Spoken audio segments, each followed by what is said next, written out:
I really do not know how you Met fans do it.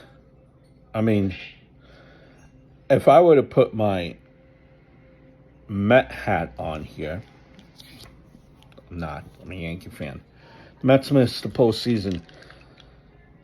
Like, I guess if I were to put my Met fan hat on and the glass half full aspect as a Met fan, is that 4 out of the last 5 seasons were winning seasons. Doesn't mean you made the playoffs necessarily. I mean, but they were winning season. But then again, it's all about the playoffs, right? Ain't it about winning championships, World Series. From a weekend GM chair type of a stance,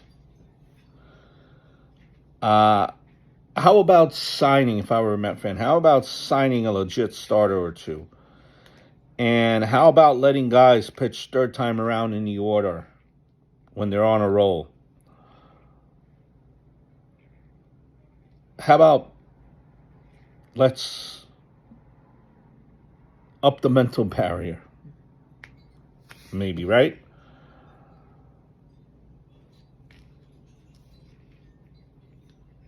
I don't know, man. Pitchers really need to be stretched out, to throw 7 to 8 innings and not 5. I don't know. You might say it's a different time, different place.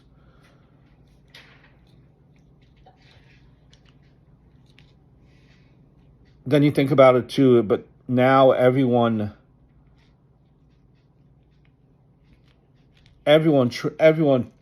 throws 99 miles per hour. Back then, a lot of people didn't, right? That's why you were maybe able to go those extra innings. Now that everyone throws 99, maybe this is why it is 5 or 6 innings. I don't know.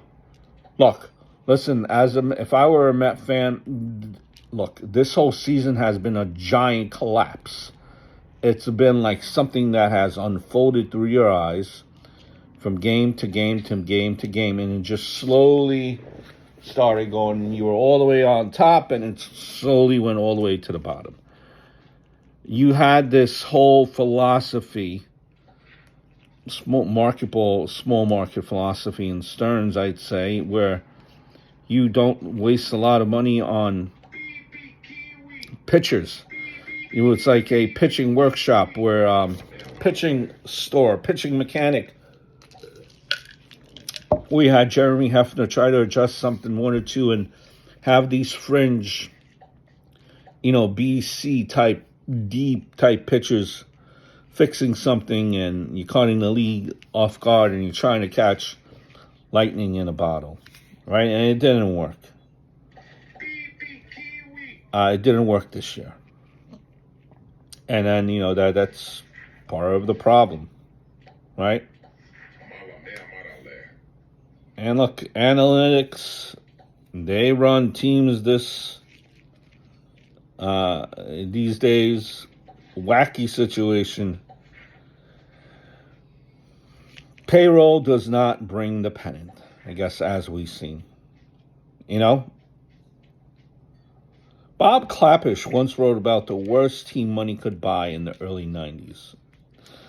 I'd love to read a book about this season and learn, if I was a Met fan, what happened in the locker room and why this season derailed. Because on paper, look, you had Pete Alonso breaking records. But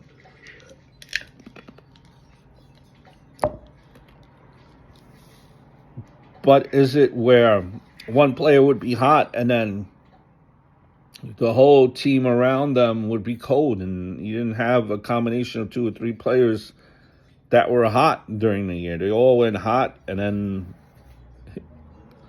cold at different various points. Look, history always repeats itself. When Cone signed Soto this offseason,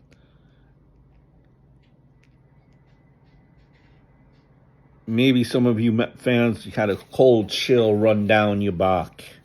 You felt deja vu because it was a modern day repeat of Bonilla and other jokers, at least I did. Yet new kids on the block in this season, learning their way. Dong, Sprout, McLean. Will they blossom, or will they fall apart? McLean,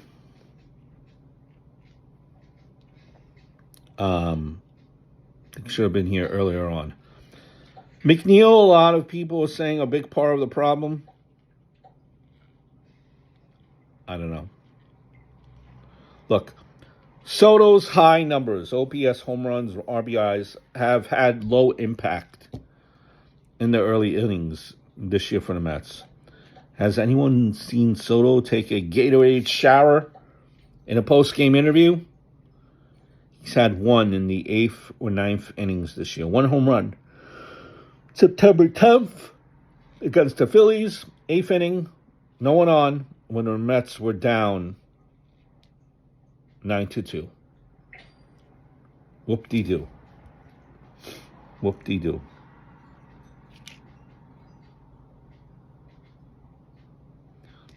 Most ineffective 40, 100 RBI season.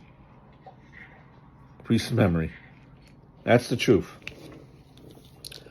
I don't know what will happen with the Mets organization, but if you're a Met fan, I feel sorry for you guys. You've just seen this whole season unravel. Usually it comes down to, well, actually it did come down to the last game. All you had to do was beat the Marlins, and you couldn't do that.